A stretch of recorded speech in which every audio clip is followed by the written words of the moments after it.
MMA Now, Power Move, Film On TV Networks. And we had another great announcement, which was the signing of Rory McDonald, which we actually did not ink until this evening. And so I'd like to just introduce Rory MacDonald and say a few words for his welcome to Bellator.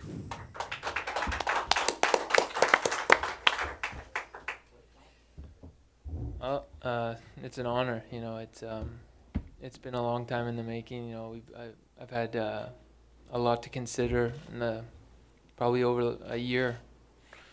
And you know, we've been in talks with Bellator for a long time now, and you know, it's gone back and forth with the UFC, and you know, we put a great deal together. You know, we're gonna build a great business together. Bellator believes in me, I believe in the company, and we're gonna take it. To the next level. We're gonna take over. Rory, can you talk about the free agent process and maybe name some of the factors that led you to eventually sign with Bellator? You know, for contract negotiations, you know, it went pretty well. It went pretty smooth. You know, Scott and the guys here at Bellator, you know, they're very professional and easy to talk to, and you know, very approachable. So, you know, right away I knew there was a good vibe between us. You know, so I had it in my mind that I was gonna end up here. It was just a feeling, you know, an intuition. So, you know, I'm really happy with the way it worked out. And the deal, you know, I couldn't ask for better. They're treating me excellent already. Would you say it was closer to being a fun process for a professional athlete, or was it closer to stressful? Like, can you talk about, you know, going back and forth, restless nights, maybe no sleep, and ultimately coming to a decision? No restless nights, maybe for my manager, but you know, I felt confident going into this negotiation. I wasn't too stressed, you know. I know my worth, and I was sticking to it, you know. And now it's just about putting on a show, getting out there, and taking that belt. I heard 2 weight classes. You are interested in 2 weight classes. Where do you want to start off? 170 for sure. You know, I wanna challenge the champion there, and I want to go up 185 and take that one too. James from the MMA Complex. Rory, do you have an idea of when you want to have your first fight in Bellator? It's gonna be in 2017. I'm gonna say summer, but we'll see what happens. It could be before that, but definitely 2017. And for Scott, obviously, you know, Rory's a big superstar in Canada. Is Bellator going to focus on the Canadian market for this year and on? I mean, I think that we definitely will go to Canada with Rory. We think that it's a great opportunity. He's a big star in Canada, so one of the major markets will definitely go in 2017 when Rory's ready. Spike is in Canada, too. Question for Rory over here on your left. When Benson Henderson came over, he got an immediate title shot. Is that something that you're looking for as well? Yep, 100%. At 170? Yep. Nice. Scott, are you going to give that to him? Is he going to get an I mean, that's a long time from now. I mean, not like it happened in our division. I mean, listen, I think we have the best 170-pound division in the planet right now. If you think of Koreshkov, Paul Daly, Rory MacDonald, Lima, MVP, Fernando Gonzalez, I mean, it's a stacked division. So a lot's going to happen between the time now and the time that he's ready to fight. So let's see how those other cards play out, which we'll have announcements probably in the next month as to what we're going to do with that division. But we have some exciting things happening, and you know me, we like to mix it up a little bit. So we'll see. Rory, is there a reason you want to wait basically a year to fight again? Is there? You know, I want to give my nose 100% time to heal. Last time I didn't treat it the way I was supposed to. You know, I was too hungry to get back in the gym to get in there and spar with guys to fight, and that's just in me to just go all the time. But I really have to pump the brakes on this one, because I can't be taking a year off between every fight. That's just not what I'm about. So once this I'm going to give it the time it needs to heal, you know, back to 100%. Then hopefully I could fight once a quarter, you know, a yearly quarter. So that's the plan. Had you attended a Bellator before, or was this your first? This is my first. What were your thoughts on the night, and can you compare it to what you've been used to from the UFC promotion? How do you differences, things that stood out to you? Big difference.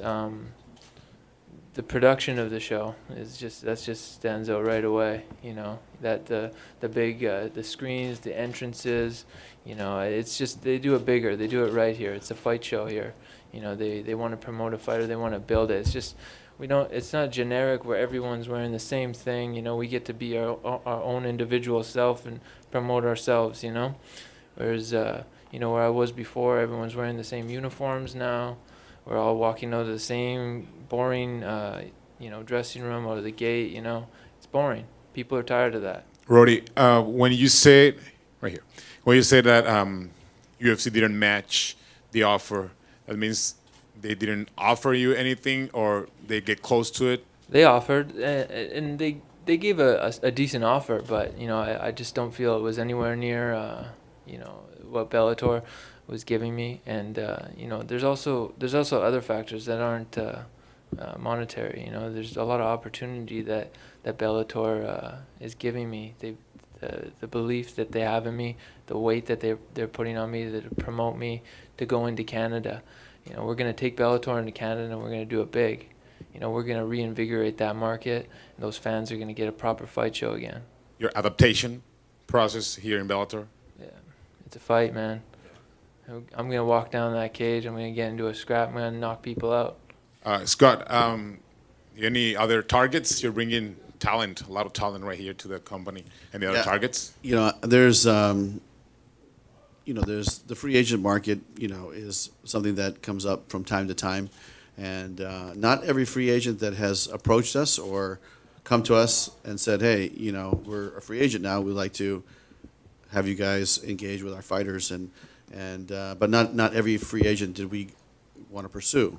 So there's certain people, you know, like Matt, like Benson, like Rory, we felt that could move the needle for us and really help this company along. So we're going to go after every free agent that's out there. And if you're a fighter fighting in a different league and you want to exercise the option of free agency, that's how you'll know your value.